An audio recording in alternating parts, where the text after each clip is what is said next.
एक जंगल में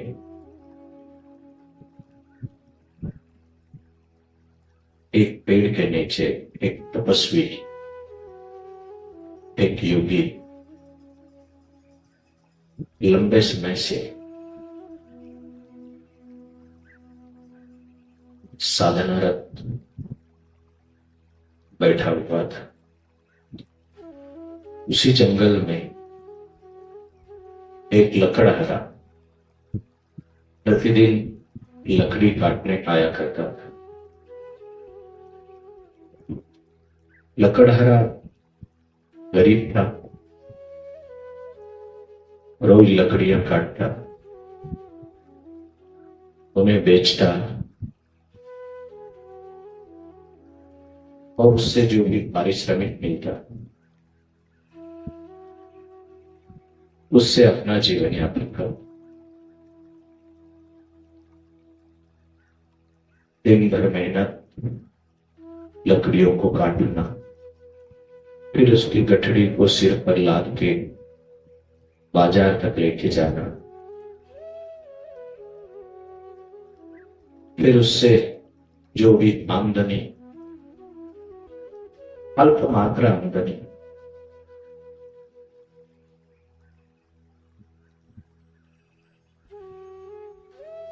इसी से वो अपने जीवन निर्वाह का कार्य करता है। उसकी इस गरीबी को देख उस सन्यासी के मन में उसके प्रति दया का भाव आया, उसके प्रति करुणा जगी। उस सन्यासी ने सोचा कि कब तक लकड़ियां काटेगा, इसे वर्षों से देखता हूं, लकड़ी काटता है, बेचता है, फिर उससे जो आमदनी होती, जो पारिश्रमिक होता, उससे बड़ी मुश्किल से अपने परिवार का भरण पोषण करता है। तो उस संत की, उस सन्यासी की दया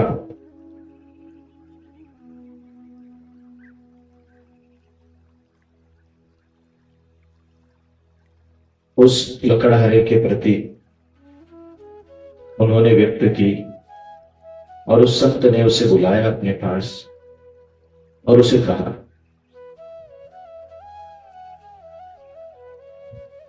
कि बेटा, तुम लंबे समय से आते हो, लकड़ियां काटते हो, इनका वजन ढोते हो और तुम्हारी वही दयनीय स्थिति, तो क्यों न तुम थोड़ा जंगल में आगे जाते हो,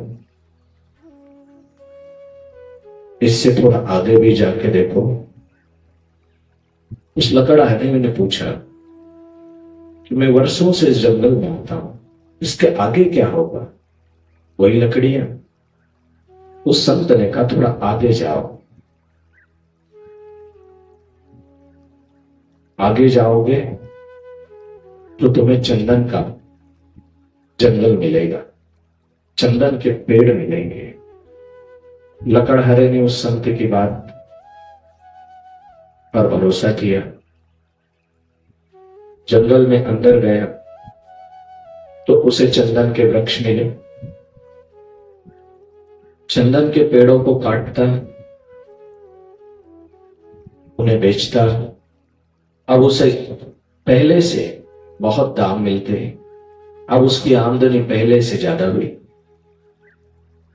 अब यही क्रम उसका लंबे समय तक फिर चलता रहा। फिर आता, फिर चंदन की लकड़ी काटता, फिर उसे बेचता, फिर जो श्रम पारिश्रमिक मिलता, फिर उसी से घर चलाता। ये देख एक दिन उस संत ने फिर उसे अपने पास बुलाया। उसने कहा कब तक इस चंदन को काटोगे और बेचोगे? इससे थोड़ा और आगे जाओ। उस लकड़हारे ने उस संत से कहा कि इसके आगे भला क्या हो सकता है? उस संत ने कहा थोड़ा आगे जाओ तो वो लकड़हारा अंदर गया, जंगल में और आगे गया। आगे गया तो उसने पाया कि वहां उसे खदान मिली।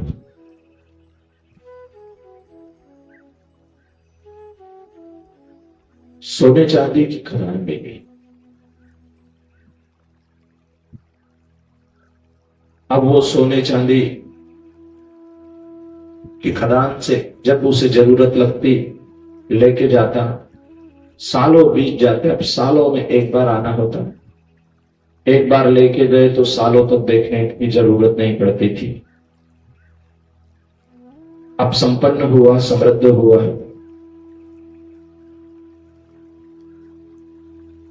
पहले गरीब था, अब धीरे धीरे धीरे समृद्धि उसके पास हो गई। सालों बाद फिर वो उस जंगल में लौटा।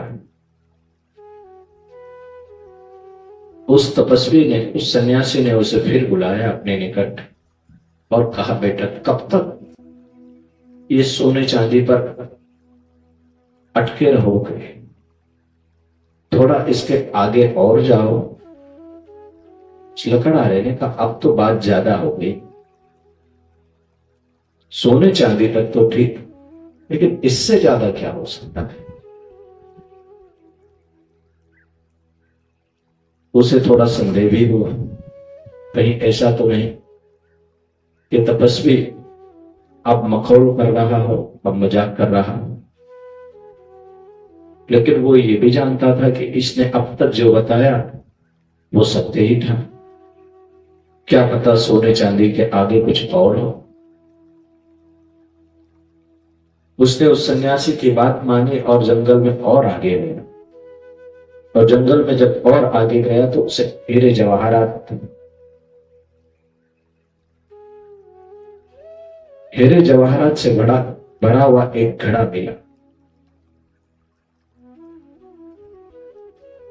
बहुमूल्य हीरे जवाहरात थे। अब तो उसे लौटने की जरूरत ही नहीं थी। अब वर्षों भी लौटने की जरूरत नहीं, क्योंकि अब उसका ही जीवन नहीं बल्कि उसकी आने वाली कई पीढ़ियों को भी धन का अभाव नहीं था। वो तपस्वी, वो सन्यासी वर्षों तक प्रतीक्षा करता रहा कि फिर वो लकड़हारा लौटेगा। वो वर्षों बाद जब नहीं लौटा तो सन्यासी उसके घर पहुंचा। उस सन्यासी ने उस युवक से कहा, उस लकड़हारे से कहा कि मैं तुम्हारी प्रतीक्षा करता रहा कि तुम लौटोगे, एक दिन लौटोगे, लेकिन तुम लौटे ही नहीं। तो मुझे स्वयं ही तुम तक चल के आना पड़ा। उस लकड़हारे ने कहा कि अब लौटने का कोई कारण नहीं था।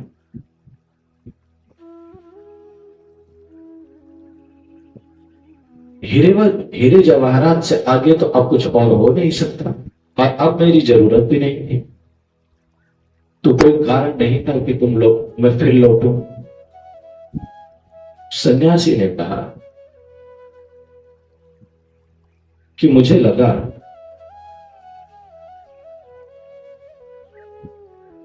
कि एक दिन तुम इस वैभव की व्यर्थता को देखोगे और लौटोगे, किंतु तुम मूड निकले। मेरी उम्मीद थी, मुझे आशा थी कि तुम एक दिन संपन्नता की व्यर्थता को देखकर फिर लौटोगे। क्या तुमने कभी ये नहीं सोचा कि ये जो सन्यासी जंगल में बैठा है, जो मुझे चंदन का वन बता सकता है, जो मुझे सोने चांदी की खदान बता सकता है, जो मुझे हीरे जवाहरात बता सकता है, उसके आगे भी कुछ हो सकता है? क्या तुमने नहीं सोचा कि इसके आगे मैं बैठा था? क्या तुम्हारा ध्यान कभी नहीं गया कि ये व्यक्ति जो मुझे ये सब बता सकता है, इसने ऐसा कौन सा धन पाया है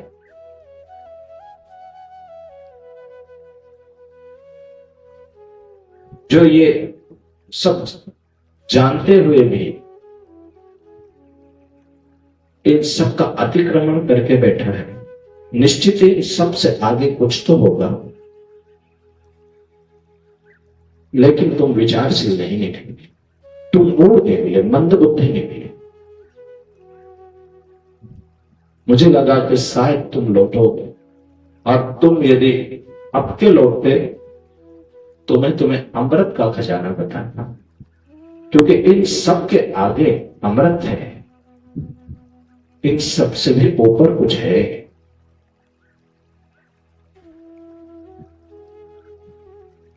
हम सबका जीवन भी शायद ऐसा ही है। मैंने ये कहानी इसलिए कही कि हम भी लौट कर कभी देखते नहीं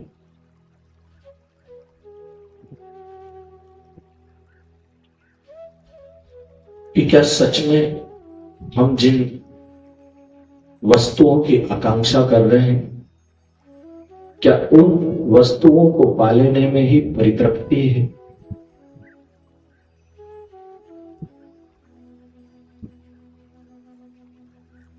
भौतिक रूप से हम चाहे जितने भी संपन्न हो जाएं, कभी कभार कोई मेधावी पुरुष इस संपन्नता से आगे निकलता है, इसके आगे देखता है, जैसे सिद्धार्थ गौतम।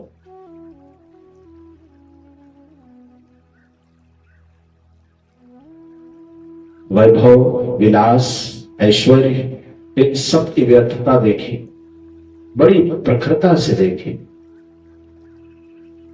और आकांक्षा उठी कि इनके आगे क्या है।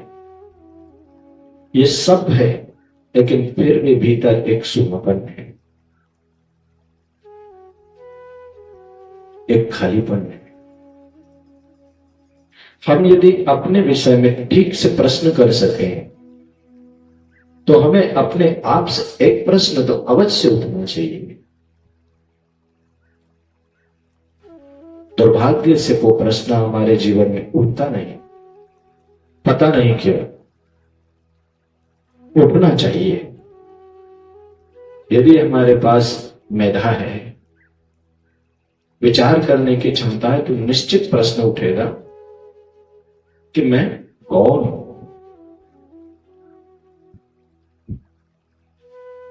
ये जो मैं का संबोधन मैं स्वयं के विषय में बार बार करता हूं, वास्तव में मैं कौन हूं, किसे मैं की तरह जानता हूं। ये विचार, ये स्मृतियां, क्या ये मैं हूं?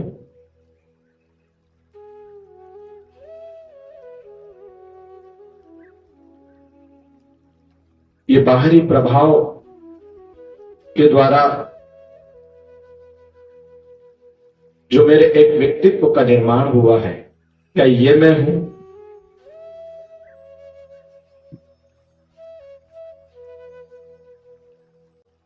कौन हूं? कहां से आता हूं और कहां जाता हूं? और उपनिषद इन्हीं प्रश्न से आरंभ होते हैं। सत्संग का महत्व हमारे जीवन में तभी बैठेगा जब हमारे भीतर ये प्रश्न एक महत्वपूर्ण स्थान लेते। जब तक हमारे जीवन में इन प्रश्नों का एक महत्वपूर्ण स्थान नहीं बनेगा, तब तक सत्संग का भी कोई मूल्य नहीं होगा।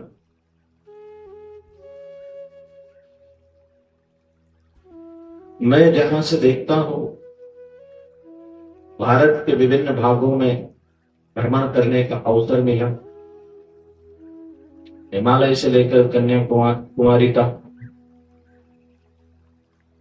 जम्मू कश्मीर से लेकर पश्चिम बंगाल तक, और अनेक दिशाओं में भ्रमण किया। अनेक लोगों से, संभ्रांत लोगों से संपर्क भी हुआ, अनेक आश्रम।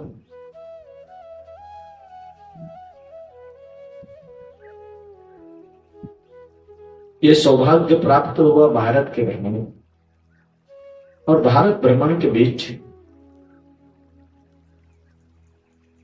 कई प्रतिभाशाली लोगों से भी मुलाकात हुई और कई मंदबुद्धि लोगों से भी।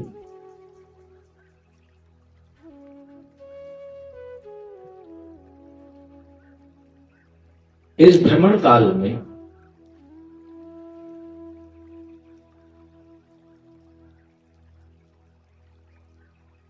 बहुत थोड़ी सी जगह ऐसी है जहां पर ऐसा जागरने का ऐसा सुनहरा अवसर मिलता। अधिकतम जगहों पर पाया कि जहां पर भी ध्यान, योग अथवा अध्यात्म संबंधी कुछ विशेष प्रक्रियाएं चल रही है, वो शुल्क पेबल है, वहां पर शुल्क देना पड़ता है, फिर उनका उपयोग है। और यहां पर इतना एक सुंदर वातावरण, एक सुंदर अवसर ध्यान के लिए हमें बेशर्त मिला है, निःशुल्क मिला है। लेकिन हमारी बहुत ध्यान की आकांक्षा नहीं और ध्यान की बहुत इच्छा इसलिए नहीं है क्योंकि हमारे जीवन में इस प्रश्न ने बहुत गहराई से जड़ें नहीं जमाई कि मैं कौन हूं।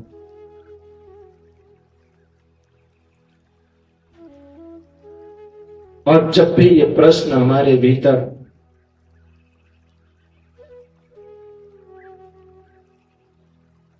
जड़ें जमाएगा, जब भी हमारे जीवन में एक महत्वपूर्ण स्थान लेगा, निश्चित रूप से हमें जो मिल रहा है हम उसका मूल्य समझ पाएंगे, सत्संग का मूल्य समझ पाएंगे, गुरु के सानिध्य का मूल्य समझ पाएंगे, गुरु की उपस्थिति का मूल्य समझ पाएंगे।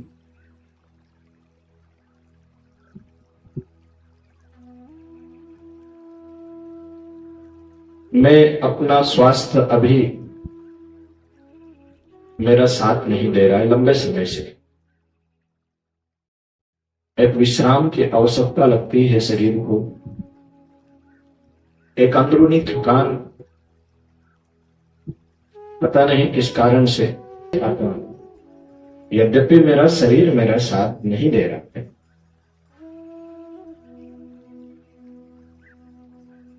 फिर भी मैं आता हूं ताकि आप बैठ सको, ध्यान में बिठा सको, क्योंकि बिना ध्यान के बोध नहीं जगेगा।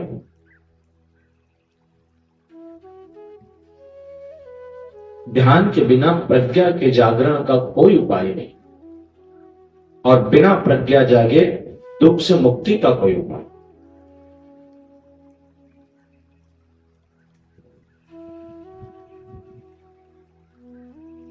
मैं इसलिए ये बता रहा हूं कि मैं आता हूं कि आप बैठ सको, लेकिन दुर्भाग्य यह है कि इतनी सुलभ अवस्था हमको बेशर्त मिली है और हमारे पास समय नहीं है कि हम आकर बैठ सकें। 20 साल से जो लोग आ रहे हैं वही लोग आते हैं, वही लोग बैठते हैं, और उनमें भी कुछ लोग आते हैं कुछ लोग नहीं। हमें पता ही नहीं है कि जिस जीवन को हमने सब कुछ मान रखा है उसके आगे बहुत कुछ है, और शायद इतना बहुमूल्य कि जब आंख खुलेगी, जब कभी हमें अपने भीतर के उस अनमोल वस्तु का, जिसका कोई मोल नहीं है, जिसकी कोई कीमत नहीं है, जब भी उसकी झलक मिलेगी, हमारे पास सिवाय धन्यवाद देने के कोई उपाय नहीं होगा, और धन्यवाद के लिए पर्याप्त शब्द नहीं बचेंगे। इतने शब्द कैसे लाए? मैं इसलिए ये कह रहा हूं कि मैं अपने भीतर देखकर कहता हूं, लंबे समय से देखते हुए एक बात सामने आती है कि ये से सब चूक गए हैं। बाहरी एक तथाकथित जीवन यापन को जैसे हमने सर्वाधिक मूल्य दे दिया।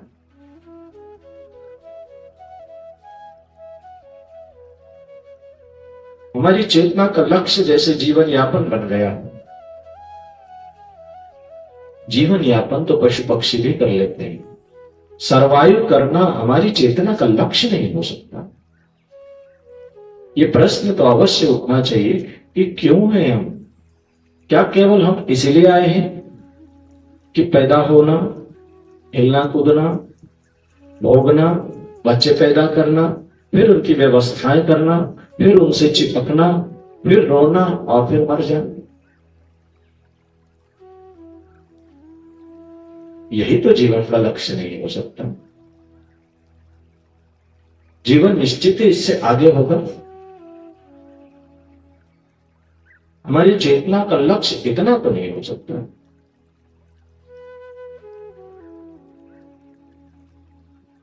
तो जैसे वो लकड़हारा हीरे जवाहरात पर ही अटक गया, उसके आगे उसके भीतर प्रश्न नहीं उठा, ऐसे ही शायद हमारे जीवन में भी प्रश्न ही नहीं उठते। और जिस व्यक्ति के भीतर प्रश्न न उठते हो वो मनुष्य तो नहीं हो सकता। मशीन निश्चित है, लेकिन मनुष्य बिल्कुल भी नहीं, क्योंकि मनुष्य की एक विशेषता है कि उसके भीतर प्रश्न है, उसके भीतर जिज्ञासा है।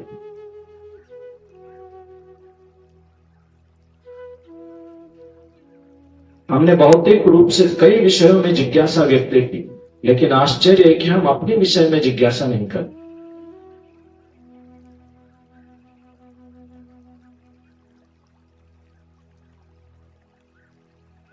सत्संग तब तक महत्वपूर्ण स्थान नहीं लेगा जब तक हमारे भीतर मैं कौन हूं ये प्रश्न जगह न बनाए। कभी तो एकांत क्षणों में अपने से पूछ लिया करो, क्या हम जो कर रहे हैं क्या सच में यही करने आए हैं? और क्या परिणाम है इस सब? हर समय विषयों में इंद्रियां विषयों के साथ संयोग करती है, उनसे एक संवेदना उत्पन्न होती है और उसी संवेदना को पुनः पुनः दोहराते रहने की इच्छा, इसे पुनः पुनः पाने की इच्छा। यहां तो बाहर से मिलने वाला कोई भी सुख बिना मूल्य चुकाए मिलता ही नहीं। चाहे वो पत्नी से मिल रहा हो, पति से मिल रहा हो, समाज से मिल रहा हो, परिवार से मिल रहा हो, बेटे से मिल रहा हो, अथवा अन्य और किसी वस्तु से मिल रहा हो, मूल्य चुकाए बिना मिलता ही। और एक सुख जो बेशर्त है, हमारा स्वभाव है, उसके लिए हमारे भीतर आकांक्षा। जरा गौर करके देखो, जरा लौट कर देखो, स्वयं से कभी एकांत क्षणों में प्रश्न करके देखो कि हम जो कुछ चाहते हैं, हर समय हमारा मन एक परितृप्ति ढूंढ रहा है, पहले संसार में और फिर शायद ईश्वर। पर क्या कोई भी ऐसा विषय अथवा ऐसी वस्तु है जो परितृप्त कर दे?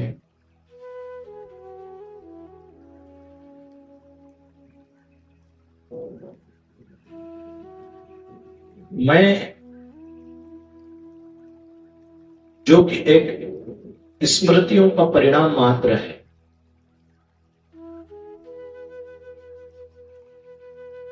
अपने आप में जिसे हम मैं की तरह जानते हैं, उसका कोई अर्थ नहीं। और ये मैं सतत तृप्ति ढूंढ रहा है विषयों के माध्यम से, इंद्रियों के माध्यम से। ये मन तृप्त होना चाहता है, आनंदित होना चाहता है, ये एक सतत आनंद की तलाश करता है, लेकिन स्वयं से बाहर निकलकर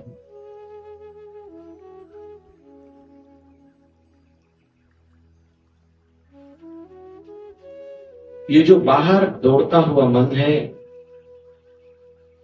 ये यदि भीतर लौटे तो अपने स्रोत में विलीन होकर परितृप्त हो जाता है। इस बाहर दौड़ते हुए मन को भीतर की तरफ लौटाने का नाम योग है।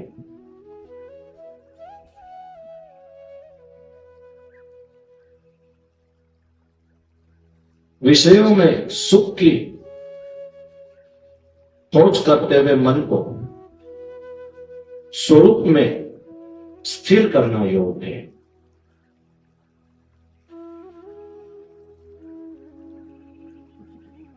हम अपने को जानने की आकांक्षा इसलिए नहीं करते क्योंकि हमारे पास शायद हमारी रोजमर्रा की जो जिंदगी है,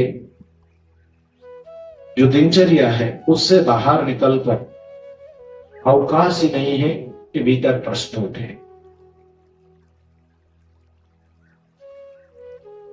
मन को बड़ा सहज होता है बाहर की तरफ जाना, मन के लिए बड़ा कठिन होता है भीतर की तरफ।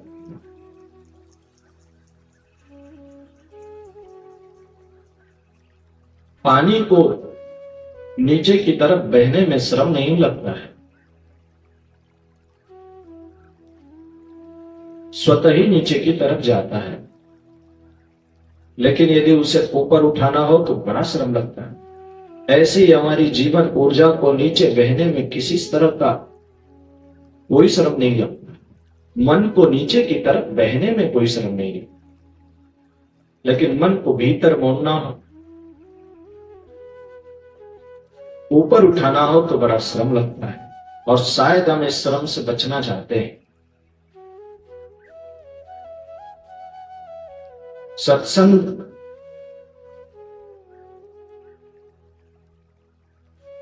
तब हमारे जीवन में बहुत महत्वपूर्ण हो जाता है जब हमारी चेतना में स्वयं को जानने की आकांक्षा प्रबल हो जाए। और उपनिषदों की शुरुआत होती है, कोई स्वयं को जानने की आकांक्षा लेकर गुरु के चरणों में गया, ज्ञान की अभिलाषा लेकर गुरु के चरणों में बैठने का नाम ही है उपनिषद। स्वयं को जानने की गहन अभिप्सा लेकर बैठने का नाम ही है उपनिषद।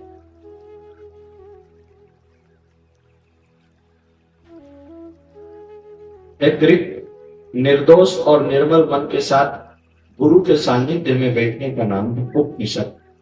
उपनिषद आरंभ होता है मैं कौन, इस प्रश्न से। शिष्य ये प्रश्न रखता है गुरु के पास, और गुरु और शिष्य का एक अंतर संवाद, एक गहन प्रेमपूर्ण संवाद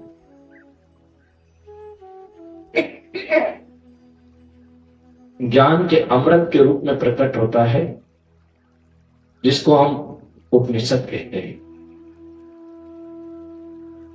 खास हमारे जीवन में उपनिषद की घटना घट सके।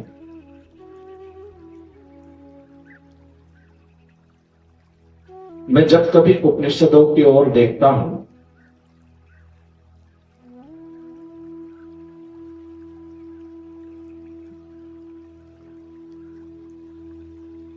उसमें उठाए गए शिष्य के द्वारा प्रश्न स्वयं को जानने को लेकर, जीवन और मृत्यु के रहस्य को जानने को लेकर, जीवन की मूलभूत समस्याओं को लेकर, वो इतने रिलेवेंट लगते हैं। और उन्हें जब देखता हूं तो उस क्षण ये प्रश्न उठता है कि आज के मनुष्य के पास आखिर ये प्रश्न क्यों नहीं। कितने यथार्थ है ये प्रश्न, जिन्होंने भी किए हैं, कितने प्रतिभाशाली लोग रहे, कितने बुद्धिमान लोग रहे होंगे। जीवन तो सदा से यही है और सबके लिए चुनौतियां यही रही। जीवन यापन के लिए भी चुनौतियां यही रही। लेकिन कुछ प्रतिभाशाली लोग ऐसे भी हुए जिन्होंने इससे आगे आगे बढ़कर, इससे 2 कदम आगे चलकर स्वयं को जानने की इच्छा व्यक्त की। कौन हूं मैं, क्यों हूं मैं, कहां से आता हूं, कहां जाता हूं? क्या मैं ये विचार हूं? क्या मेरे भीतर मन में चलने वाली ये अनगिनत स्मृतियां हूं? क्या ये छवियां हूं? क्या ये स्वप्न हूं?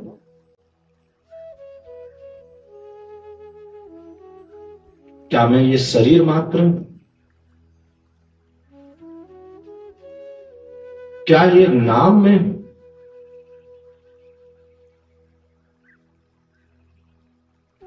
क्या ये समाज और संस्कृति के द्वारा दिया गया बाह्य प्रभाव में हूं? कौन हूं? क्या सत्य है मैं, और आखिर में खोज क्या रहा हूं? सतत मेरा मन क्या चाह रहा है, इसकी तलाश करता है, इसकी आकांक्षा करता है। ये जो अनेक इच्छाएं, आकांक्षाएं, कामनाएं लहरों के रूप में चित्त के सागर में उठ रही है, क्या ये सारी लहरें में हूं? कौन उठाता है इन लहरों, और कहां से उठती है ये सारी लहर?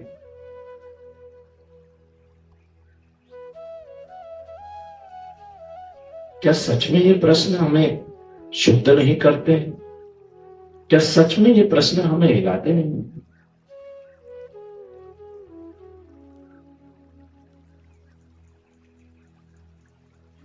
और आश्चर्य की बात है कि हमने धर्म और अध्यात्म के नाम पर भी जीवन के मौलिक प्रश्नों से पलायन करने का ही उपाय खोजा है।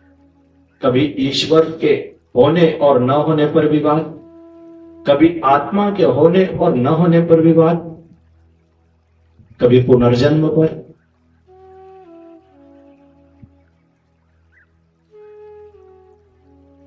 कभी इसको किसने बनाया और क्यों बनाया,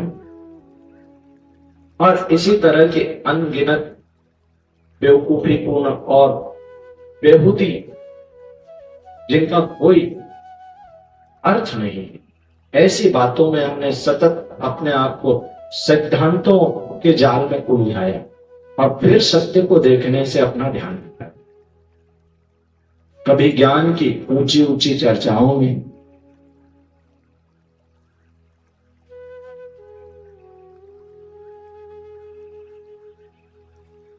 और हर अवसर पर मनुष्य केवल स्वयं और स्वयं से भागने का कोई न कोई बहाना अवश्य खोज रहा है। इतना दुख है मनुष्य के जीवन में। हम देखें लौट कर, कितना संघर्ष, पिता और पुत्र के बीच संघर्ष, पति और पत्नी के बीच संघर्ष, भाई और भाई के बीच संघर्ष, अमीर और गरीब के बीच संघर्ष, काले और गोरे के बीच संघर्ष, हिंदू और मुसलमान के बीच संघर्ष, भारतीय और पाकिस्तानी के बीच संघर्ष, राज्यों और राष्ट्रों के बीच संघर्ष, और सबका भी संघर्ष। कौन जन्म देता है इस संघर्ष को? क्यों युद्ध करता है मनुष्य? क्यों लड़ते हैं हम सब? क्यों मारते हैं एक दूसरे को? क्यों ईर्ष्या करते हैं? क्यों भयंकर क्रोध की अग्नि में जलते हैं?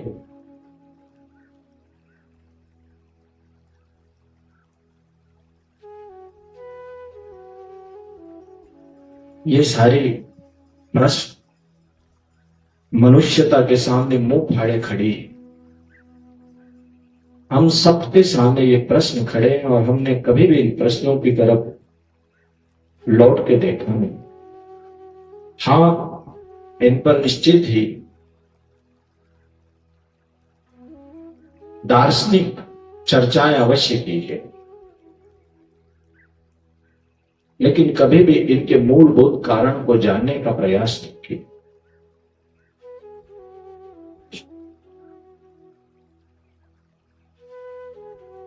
हम मनुष्य हैं, हमारी गरिमा अपार है, हमारी संभावनाएं अपार है,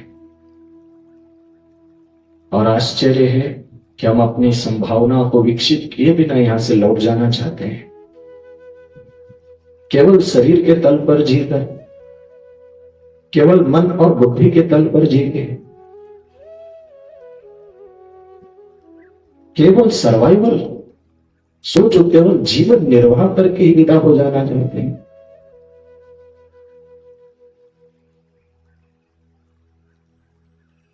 थोड़ा इससे आगे भी देखो।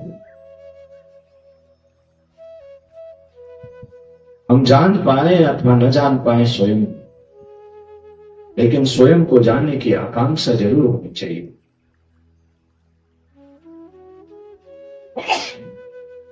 मेरा सत्य क्या है, मेरी वास्तविकता क्या है? क्यों एक अचेतन डर हर समय मेरा पीछा करता है? क्यों कुछ खोने की और कुछ पाने की आकांक्षा, हर समय एक खोने का भाव? हम स्वीकार करें अथवा न करें, लेकिन एक अचेतन डर, चाहे गरीब हो अथवा अमीर, उसका हर क्षण पीछा कर रहा है। क्यों हम इतने भयभीत हैं और कुछ न कुछ पाने की सतत आकांक्षा? एक मिथ्या में अपने अस्तित्व को प्रमाणित करने की अथक चेष्टा में लगता है। कभी प्रतिष्ठित होकर, कभी धनी होकर, कभी ज्ञानी होकर, कभी विद्वान होकर, कभी बुद्धिमान होकर, और ना जाने कितने ही रूपों में यह मिथ्यामय अपने को, अपने अस्तित्व की तलाश में लगा है, अपने को प्रमाणित करना चाहता है। और आश्चर्य है कि हमारा जो सत्य है उसे प्रमाणित करने की आवश्यकता ही नहीं, वो स्वयं प्रकाशित है। उसे कुछ और होकर अपने को साबित नहीं करना है, और जो हम नहीं हैं उसमें सतत कुछ और होने की आकांक्षा, और उस और होने की आकांक्षा में एक संघर्ष।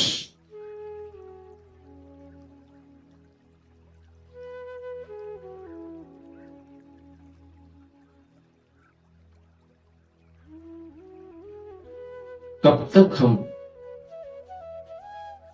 इस डर के साथ जिएंगे? कब तक आकांक्षाएं करते रहेंगे और कब तक उनको पूरी करने की जद्दोजहद? हाँ, जीवन की जरूरतों के लिए निश्चित ही हमें प्रयास करना होता है, लेकिन हमारी जरूरतें बहुत कम हैं। ज्यादातर अब वर्तमान स्थिति में हम अपनी जरूरतों को लेकर कम, बल्कि समाज में कुछ होने को लेकर ज्यादा प्रयास में लगे, और कुछ हो भी गए तो क्या हो?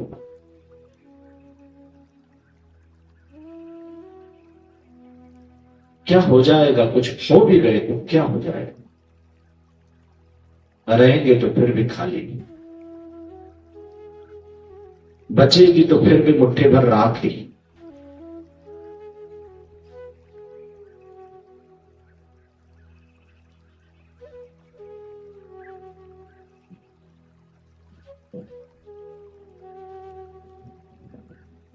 भगवत गीता में जैसे भगवान ने कहा है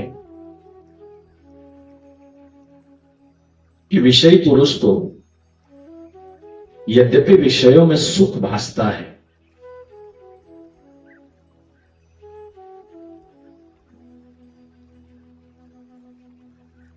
किंतु यदि वो भी विचार पूर्वक देखे तो जिन विषयों से उसे सुख का आभास होता है उनका अस्तित्व कितना, आने और जाने वाले हैं, अंततः नाश को प्राप्त होते हैं, अनित्य और क्षणभंगुर धर्मा है।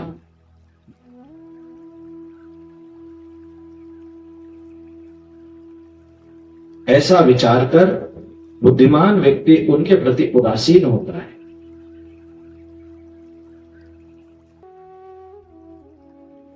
सतत विषयों में ही सुख नहीं देखता, बल्कि जिसके द्वारा विषय में सुख का आभास है,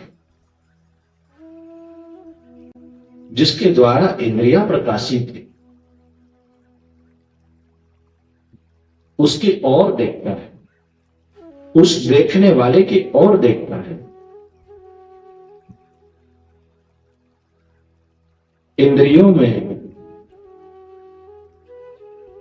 जो तेज है, मन में जो मनन करने की शक्ति है, बुद्धि में जो निश्चय की शक्ति है, इन सबको जो प्रकाशित करता है उसकी ओर देखते हैं।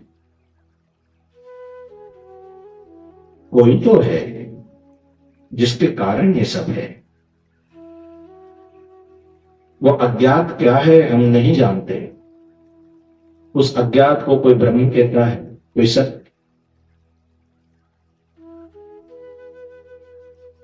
तो कोई नेति नेति करके छोड़ देता है। उसके विषय में शब्दों की असमर्थता देख कोई मौन हो जाता है।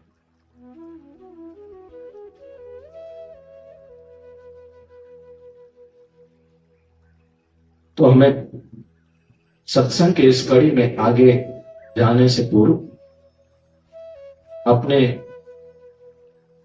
जीवन में इस प्रश्न को निश्चित ही, अपनी चेतना के केंद्र में इस प्रश्न को निश्चित ही स्थान देना चाहिए कि कौन हूं। क्योंकि ये प्रश्न जब तक हमारे भीतर किसी कांटे की भांति चुभने न लगे तब तक सत्संग की महत्ता न बन पाएगी। तब तक शायद साक्षात भगवान शंकर भी हमारे पास गुरु रूप में उपस्थित हो, तब भी उस गुरु का मूल्य नहीं हो। तब तक शायद अमृत तुल्य हो, उपनिषद हमारे सामने क्यों न बहते हो, भगवत गीता का अमृत क्यों न प्रवाहित होता हो, हमारे लिए उनका कोई मूल्य नहीं। तब तक शायद ध्यान की चित्त विशोधनी गंगा हमारे पास से बहती हो, लेकिन हमारे लिए उसका कोई मूल्य नहीं।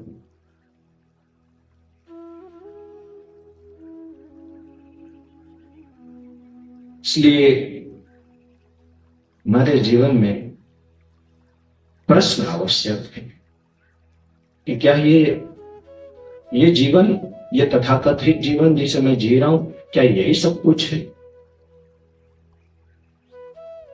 क्या ये सतत एक भय और आकांक्षा में जीते रहना ही जीवन है, या इसके आगे भी कुछ है?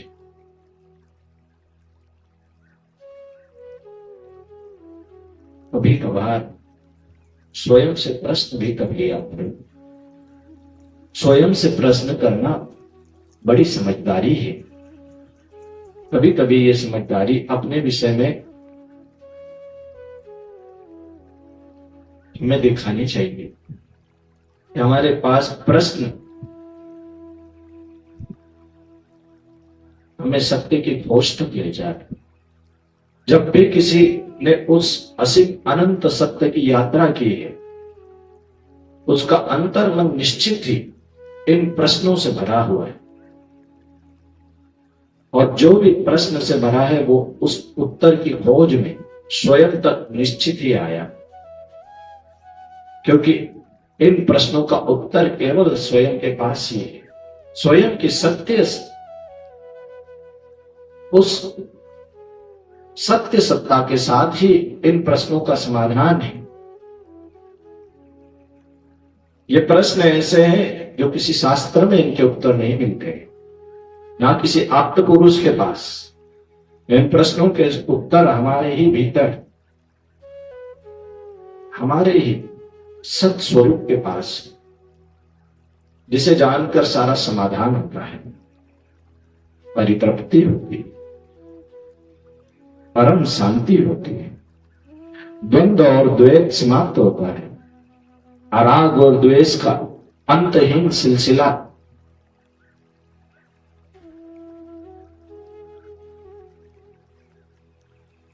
जिसका स्पर्श पाकर स्वतः ही नष्ट हो जाता है।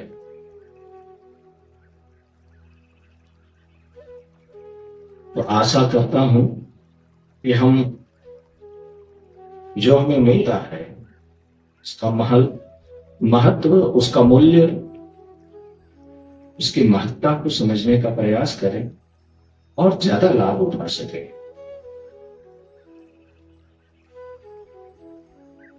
बहुत छोटी सी चीज पर अपनी जीवन चेतना को दांव पर न लगाएं। सरवाइव कर लेना, किसी प्रतिभा का, किसी विशेष प्रतिभा को सूचित नहीं कर। पशु पक्षी जीव जंतु भी सरवाइव कर लेते हैं। जीवन निर्वाह कर लेना हमारे जीवन का लक्ष्य नहीं है, हमारी चेतना का लक्ष्य नहीं। हमारी चेतना का लक्ष्य स्वयं को जानना है, स्वयं को उसकी अनंतता में अभिव्यक्त करना है, उसकी असीमता में व्यक्त करना है। हम प्रकट हो सके अपनी अनंत संभावनाओं के रूप में। जीव भाव लेकर पैदा हुए हैं, ब्रह्म भाव में विदा हो।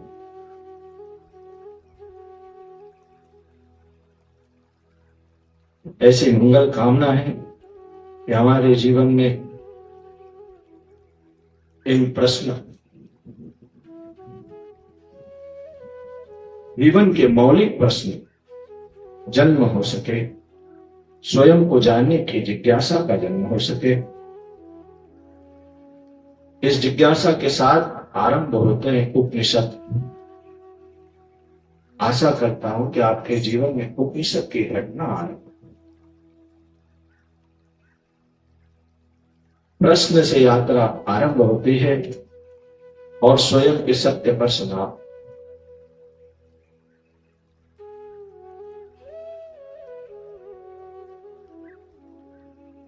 तो मैंने अपनी आज की चर्चा ज्ञान सत्र के, सत्संग सत्र के पृष्ठभूमि में रखी और इस चर्चा की जो आरंभिक कड़ियों में जो मैंने कहानी कही वो महत्वपूर्ण कहानी है, वो चिंतन करने योग्य है, वो मनन करने योग्य है। उस पर कृपया मेडिटेट करें, कॉन्टेम्पलेट करें, उस पर श्रवण की सार्थकता मनन के साथ ही श्रोतव्य मंतव्य निधिध्यासन, ज्ञान प्राप्ति के ये 3 शक्तिशाली आधार स्तंभ है। श्रवण, जो श्रवण किया गया है उसका मनन, और उस मनन का अभ्यास, ध्यान।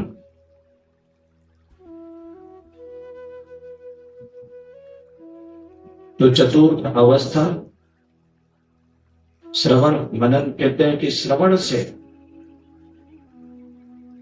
1000 गुना श्रेष्ठ मनन है, मनन से 1,00,000 गुना श्रेष्ठ निधिध्यासन है, और निधिध्यासन से अनंत गुना श्रेष्ठ आत्मबोध है।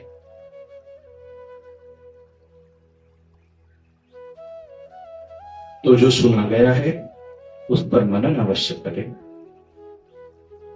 मनन करेंगे तो अभ्यास बनेगा, निश्चित ही अभ्यास बनेगा, और यदि मनन नहीं हुआ, तो तो तो ये कितना भी श्रम हमारे साथ किया जाता हो, कोई व्यक्ति कितना ही हमें आगे ले जाना चाहता हो, लेकिन वो ले नहीं जा सके।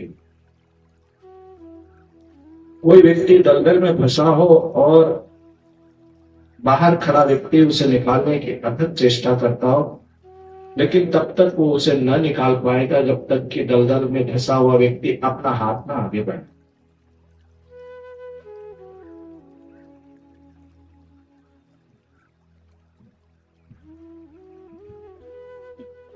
हमारी भी चेतना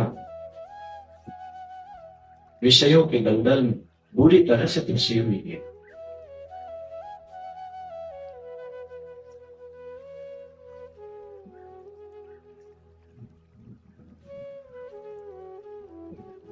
वो परमात्मा हमें बाहर निकालना चाहता है, अनेक रूपों में निकालना चाहता है।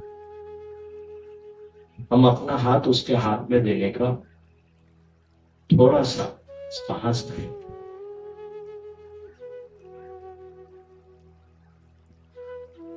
वो हमें खींच लेने के लिए तत्पर है, बस अर्थ है कि हम अपना हाथ आगे बढ़ा लें।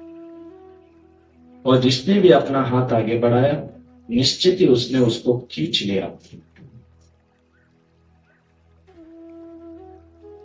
इसमें कोई संदेह नहीं। वह चुंबक की भांति है।